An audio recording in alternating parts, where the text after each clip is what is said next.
Chapter 6: The Human Beast. Begin all acts and thinking by using Al-Kalum the All. Tablet 10: The Mortals. 19 times 10 equals 190. Lo, if I cry one real tear, do you think that they will hear?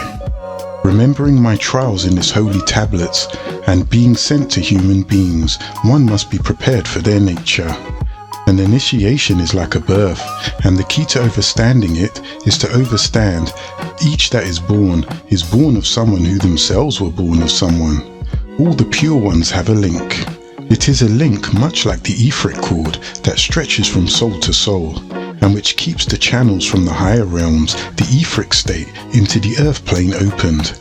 When a mother and father have a child, that child is brought forth unto them in a bodily form. The same child, however, has a spirit that extends back 76 trillion years. For this reason, every mystic order has spiritual masters or beings from higher planes whose responsibility it is to keep you, that child, in tune with the original spark since the beginning of creation. Then on, one still shadow hour time, as I was walking alone, I perceived the presence of a superior being with me. I turned around and I saw no one, but I began to fear inside. Then suddenly from me and through me, at the same time they sounded my name, saying, Yaa-Nun, fear not, for you shall be the bearer of the torch of light in the west, and shall save many souls. You are yet a baby, but you shall mature into a man more rapidly than you can ever imagine. Do not be afraid, for I am about to manifest. Startled and overwhelmed, frightened and bewildered, I could not have faith that this was happening. Suddenly, I felt a warm sensation 2 inches above my navel. A feeling shot upwards towards the center of my chest from my solar plexus, and then a tingling feeling centered between my eyes. Immediately, a crystal green and white rays of light slowly appeared, and there he stood magnificently. How can I make you feel what I felt? How can I make you see what I saw? He was strong, he was powerful, he was gowned in what seemed like a whitish green flowing robe. And there was a glow about him I had never seen in any other person, a sparkle, bright as the stars. I looked into his eyes, and I was no longer afraid. For in his eyes I saw depth, I saw warmth, I saw compassion, tenderness, understanding and kindness. I knew I was safe in his presence. He made me feel comfortable and secure. He spoke in his voice, which was as the voice of the angelic beings. He said, your soul lived over 76 trillion years. You have witnessed many cycles, and now you have begun to grow. You are of the ancient ones. You are an Ilamutachizid, an avatar. You may not at this time understand what this means. But as time passes and you begin to grow from your inner self outward, you will begin to perceive and understand these things. The spirit of your father has awaited its rebirth into the earth plane, and now it is your calling. I was speechless. I tried to stare into him in order to decipher who, what, and from where he had come. For I did not want to boldly ask him, as if he knew what I was thinking and feeling. Without a second's thought, he said that he belonged to the ancient ones who had descended upon the planet during the time of Master Utnapishtim, son of Lamech and Camilla, and even before, millions of years prior to the birth of your Cadman. It was called Project Blue Rock, infested by the Ashtar Command, the Intergalactic Legion of this side Sector 3 placement, 7 from End Circle. I bear you on eagle's wings, and I brought you unto myself. This being was highly involved in the upper worlds. He said, many have come here to earth and planted seeds in the earth. Their children this very day are called star people, and some of them are called the Watchers or Allahum on their own planets. Some of them are highly reputable in their own galaxies and dimensions. He and those with him are as real as you and I are in the alliance of the Space Confederation. There is one by the name of Ashtara. He is a commander in the highest in this hemisphere. He is also the commander of his mother plane, or starship, a crystal ship coming for their own. The Anunnaki elders are approaching a time of crisis, so 35 million strong will assist you. They will lift you up and reserve you, and they will hold you in safety for up to 1,000 years. If needed, you will see the magnetized solar flares now present around the Sun in its position in conjunction with the planetary alignment that is presently coming into its final position in the lunar logging, the 5th point of May in the year 2000 of the Gregorian calendar. It combines to create a strong tendency to pull the planet Earth in toward motion. The polar shift, 23 degrees of its true existence, has been greatly lessened by the action of our scientific helper from the mother plane of this planet called Terra. Then he told me that the error has come. I did not know what he was referring to, and so he began to explain. 93 million miles away from the planet Earth is the Sun, the great star that shapes the lives of those on Earth.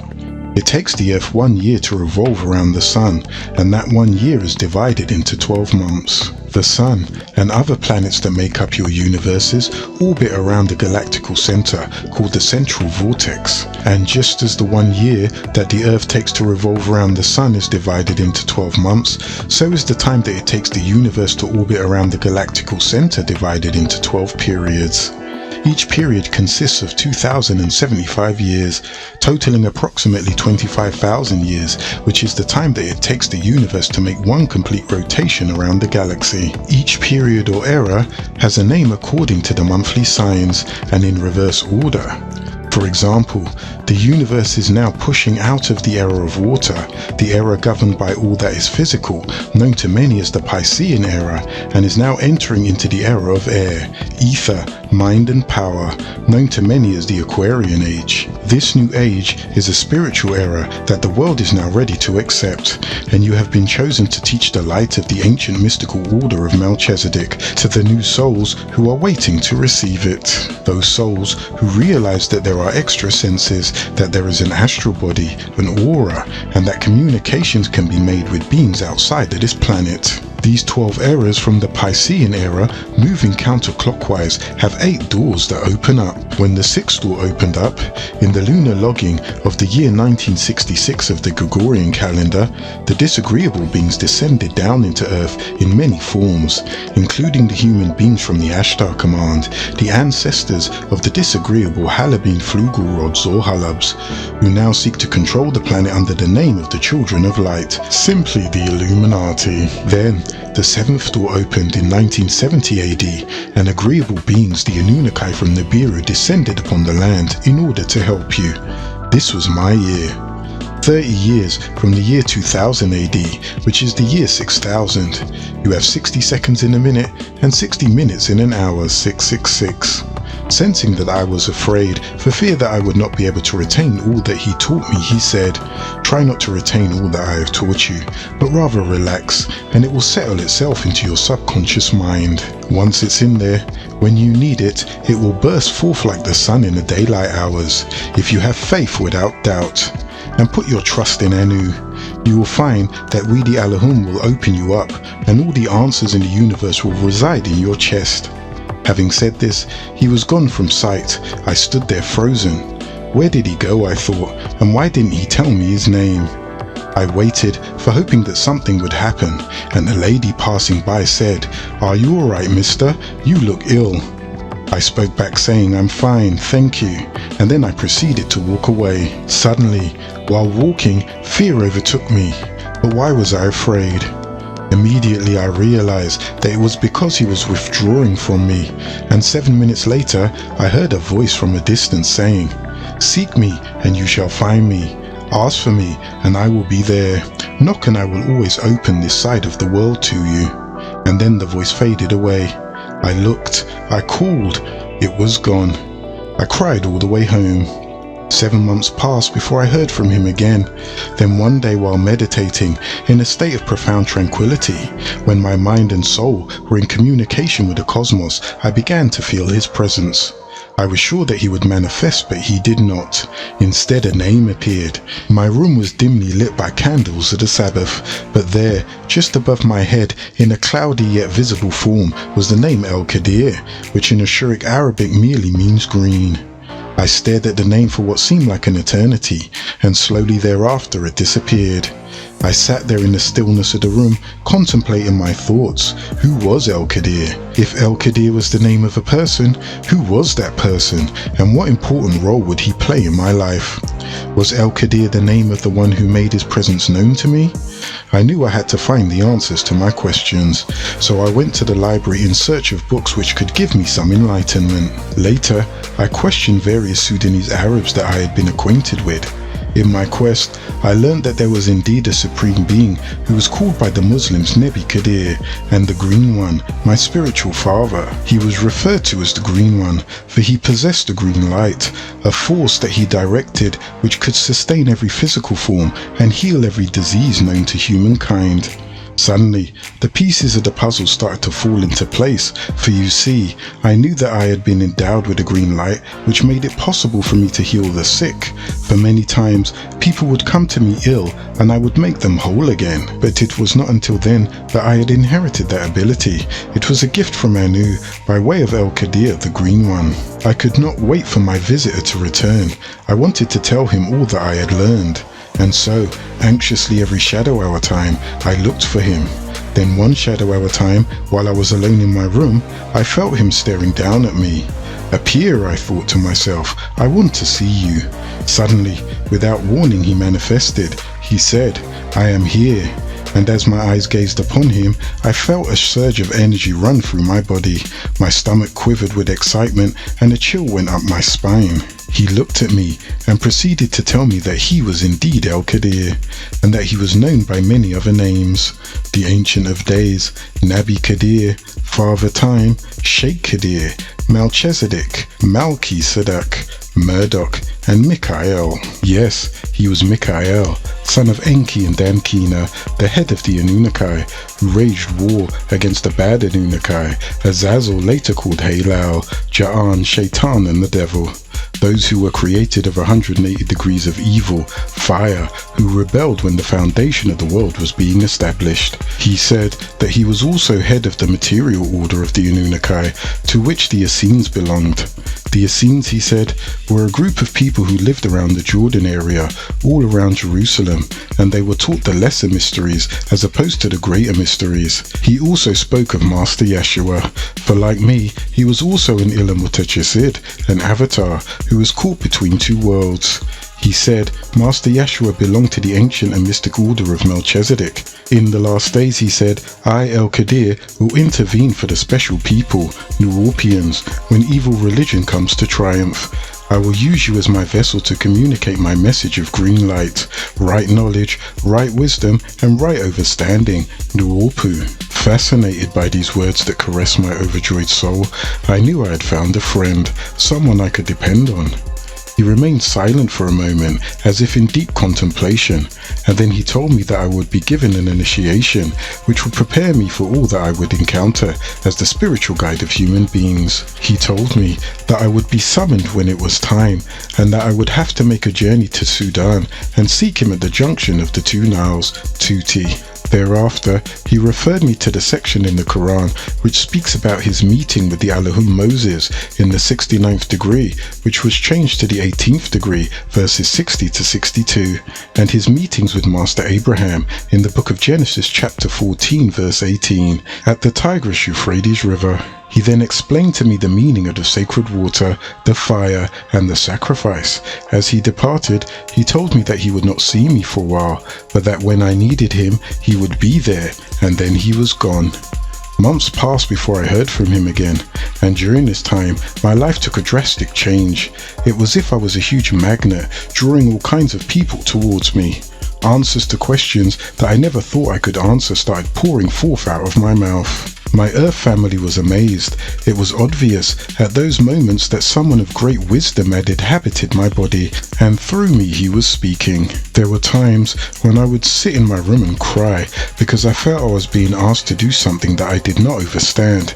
I felt at times as if I had no control over my actions, my thoughts, and I wonder if I could indeed give sight to those who appear blind, give hope to those who appear hopeless, bring faith to those who appear faithless, and most of all, teach them to walk in love, not hate or fear. Teach them to walk right and not in disagreeableness. Could I remove the veil from before their eyes so that they were once back into the Al-Haadi? I asked myself so many questions, I began to think I was going crazy.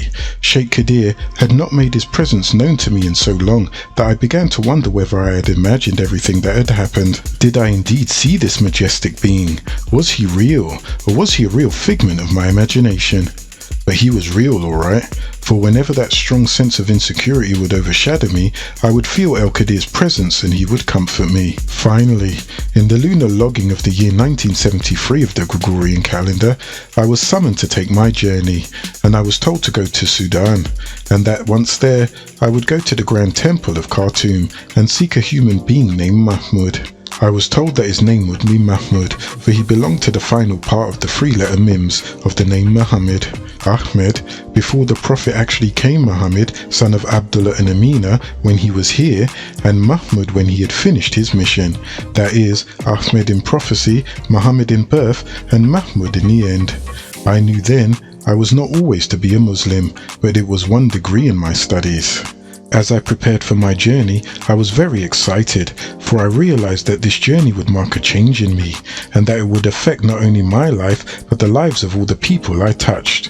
I knew that the journey would be a long and tiresome one, but I faced everything that was to come with great anticipation. When I arrived in Sudan, I felt as if I had returned to my home, my land, the land of the ancient Egyptians, where there is pyramids. The month of June in Sudan marks the end of the hot summer months and the beginning of the rainy season. Therefore, the weather was not as hot as I expected it to be, but rather comfortable. In fact, the early hours of the daylight are rather cool, and during the afternoon, the sky is very clear and the sun is very bright. It is then the great sun reached its peak, and in the dusk period, and just after the sun appeared to set, one is overwhelmed by the sight of the sky, for it looks as though it has been stroked by the artist's brush. Its colour is vivid red with shades of orange and yellow. There are no high buildings to hide the wonders of Yaa-Nun. Therefore you can watch the sun and the beauty that surrounds it until it disappears completely. It is a beautiful sight to behold. There are not many streetlights in Sudan, so when the stars come out, they are very bright against the blackness of the shadow time. The people in Sudan prefer to use lights only after it gets very dark, so that they can enjoy the beauty that Mother Nature bestows upon us so generously. Having settled down and relaxed for a few hours, I then went to the Grand Temple in Khartoum, or the Grand Lodge in Egypt, and sought out the Grand Master Mahmud, the most worshipful one, as I was instructed to do. I did not know who Mahmud was or what he looked like, but I knew I would find him. As I walked through the doorway of the masjid, I was fascinated by its beauty, and as I marveled at it, he put his right hand on my right shoulder, and then he said, "I am Mahmud, you are home." When I looked into his eyes, I saw depth, I saw pain, joy and contentment. His face was wrinkled, his beard was white, and his complexion was golden in colour. I thought I would have to tell him who I was, but I did not. He said, "I am your spiritual guide. Everybody needs a spiritual guide, and therefore sit with me." I sat with him, and he took me through a whirlpool of information, a rainbow of colours, a spectrum of light and octaves of sound. He filled my soul with so much information, I began to think he was my initiation. Once I was cleansed, I felt as if I was 7 feet tall. Mahmud told me that I would be summoned when it was time for my initiation. He said I would have to travel to the junction of the 2 Niles, as Sheikh Kadir had instructed me, and that once there, he would guide me to the sacred of initiation.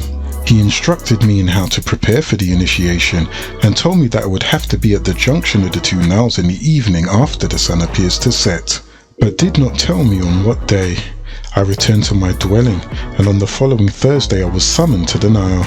Several times on my way to the Nile, I saw a man that I thought was Mahmud. On one occasion, a human being walked by me with a mule, and I said, "Ya Mahmud?" The man turned around and said, "I am not Mahmud, but I know him, and I think he went that way." So I went in the direction he pointed, and then saw another man that passed with a camel, and I said, "Ya Mahmud?" He said, "I am not Mahmud, but I know him. He went that way and pointed in a different direction." Before long, I had walked north, south, east and west. I started to feel discouraged. I thought I would never find Mahmud or the injunction of the two Niles. I sat down, and while sitting, I could not help but notice how beautiful my surroundings were. The ground where I sat was flat and green, and there were lively trees all around me. I could see people in the distance and little huts at a place called Tuti today. Huts which were used by mystics for khalwa or seclusion. As I was admiring the beauty of the land, I saw a man stooping down beside his herd of sheep. As I looked closer, I saw that it was Mahmud. When I approached him, he told me, "You are assigned to human beings." I remained silent for a moment, thinking about what had just happened, and later I said, "I thought I was supposed to meet you at the junction of the two Niles." He replied, "You are at the junction of the two Niles. I don't remember how I got there." Mahmud and I spoke a while, and then suddenly I felt a sensation rising from inside of me. He said, "Step." I took one step, and immediately I was transformed from that state before a tremendously beautiful temple. The temple had a long hallway of doors, and its floor was of marble. He said, "Follow me," and I did. As he took me down that majestic corridor, we approached a door. He opened the door, and there before me was a huge room. The walls of the room were white, and they appeared to emit a soft flowing light. The room was bare, except for 12 rugs, which were arranged in such a manner that they formed a large circle. In the center of the circle were 3 rugs. I was told to sit in the center of the circle, on the middle rug, and I took my place, and then El-Qadir manifested and sat facing me. We did not speak to each other, but I cannot tell you how happy I was to see him. Suddenly, other men began to manifest, men I had never seen. As they appeared, each one would say his name. Allahum Kanok Zadok, Allahum Elijah Zadok, Allahum Yeshua Zadok, and this went on until each of the 12 mystics had said their names. There were still 2 rugs left on either side of me. Then Allahum Al-Mahdi Zadok appeared on my left, and Allahum Muhammad Zadok appeared on my right. They greeted me, and I smelled the scent of rose from Allahum Muhammad Zadok, and the scent of musk from Allahum Al-Mahdi Zadok. And the Allahum said, "The initiation will begin." Suddenly, I felt as if I were tumbling backward, but actually, I and everyone else in the room was levitating. I couldn't believe my eyes. Then, to my surprise, out of the center of their foreheads, straight to the center of my heart, different colored beams of light came from each one of them. All around my body, I could feel this energy surging through my being. I cannot find the words to describe how I felt. And neither can I go into further detail about my experience during this initiation, for I cannot betray the secrets I swore to maintain. After the initiation, as we were preparing to leave the temple, Mahmud signaled to the sky. I looked up, and there in great splendor I saw a lotus. In the center of the lotus was a 7-pointed star resting in a crescent. Within the 7-pointed star was an inverted heart and the word Hawa inscribed in its middle. All around the symbol there was a green light, wavering brighter and brighter against the dark violet hue of the sky. I was elated. Mahmud then proceeded to explain the meaning of the symbol and told me that it would be the seal of the universal order of love, the Sufi order of the Sons of Green Light, first step to 3 steps. He said that this order would come forth during a time of great turmoil to restore hope in the hearts of human beings, thereby teaching him the essence of his true nature. As the sun is the axis of the solar system, he said, and all the planets revolve around it, so will you be the axis of the planet Earth, and all the people will revolve around you. You will be their spiritual guide, and you will nourish them with love and wisdom. Hence, your name will be Al-Qubt, the axis, the spiritual guide. And then I was given the sign of the cosmos, which followed my initiation. I returned to my dwelling. As I was preparing to return to the New Babylon, America, I was told to go to Egypt for another initiation. When I arrived in Egypt, I was told to go to the Great Pyramid of Giza, where I would have to pass the test of the humans. We arrived at a pyramid where none of us knew our guide. He was the wisest of the wise, standing at the threshold of the entrance. The Allahum, with a comforting voice, reminded us of the test before us. He said, "Trust in Anu. In everything have patience. Though you don't see a thing, it does not mean metamorphosis. It is not destined to manifest." Ever so eager to enter the pyramid and pass the test, we barely listened. He said, "Everything that you wish or feel you would need, merely think this thing and it will manifest before you." So I, being one of the 24, reflected back on earthly needs. Quills manifested before our eyes, and heavier garments, they too manifested. We need wicker stones, thinking that we had passed because we didn't ask for candles. We will need dry foods, again feeling agreeable within ourselves for not asking for fruits and vegetables and quails. Oh, water, we'll need plenty of water. We'll need papyrus to write down what we have seen. We'll need quills to write with, and of course ink. By this time, we were all well weighed down with our needs. The guide, with a slight smile, said, "You are about to enter into the doorway of your first test." The door raised from the bottom upwards, and all we saw was darkness. Stepping through, first the Allahum assured us that it was safe. I rushed forth second, only to find the first step was a long slope that was hastened in speed by the pull of gravity, which equals 16 feet per second square as a result of having such a heavy load. When I arrived at the bottom, I saw there was already light, nor was it cold, nor was I dehydrated, nor was I in need of food. I heard a voice say, "You have now failed the first test." Spinning to the Allahum to ask, "What do we do now?" After I shed myself of all the unneeded weight, he smiled and repeated, "What do we do now? You have now failed the second test." Immediately, a great wall appeared right before my eyes. I heard a voice from the other side, and I remembered that it was the Allahum's voice. It called and said, "All that you seek to know and will ever need to know about the humans is on the other side of this wall." Immediately, my eyes scaled from corner to corner, center top to bottom. It was a huge onyx-like wall that appeared to have no entrance. I asked, "How shall I get to the other side?" The voice from the other side answered, "You have failed the third test." Immediately enraged, I thrust myself out of anger at the wall, only to find myself on the other side in triple darkness. But as my pupils dilated, I saw nothing. This was the first stage of darkness. I blinked and opened my eyes slowly to look at the immediate environment. I still saw nothing. This was the second degree of darkness. My eyes, turning them to reflect back in the optic nerve, then to my own heart, the third degree of darkness. But I saw a long-forgotten friend, fear. He called out to me. I yelled, but there was no answer. A voice inside of me said, "You have failed the fourth test." I began to run forward. He called to me, "This could be a cliff." I stopped, and a voice inside of me said, "You have failed the fifth test." I began to step sideways and feel. He called out to me, "This could be an edge." I found myself caressing him in fright. A voice inside said, "You have failed the sixth test." At this point, I thought of the one helper and yelled out, "Oh, Yaa-Nun, help me." Up ahead, the size of the great teacher's ring. I saw a speck of light. In joy, I ran towards it.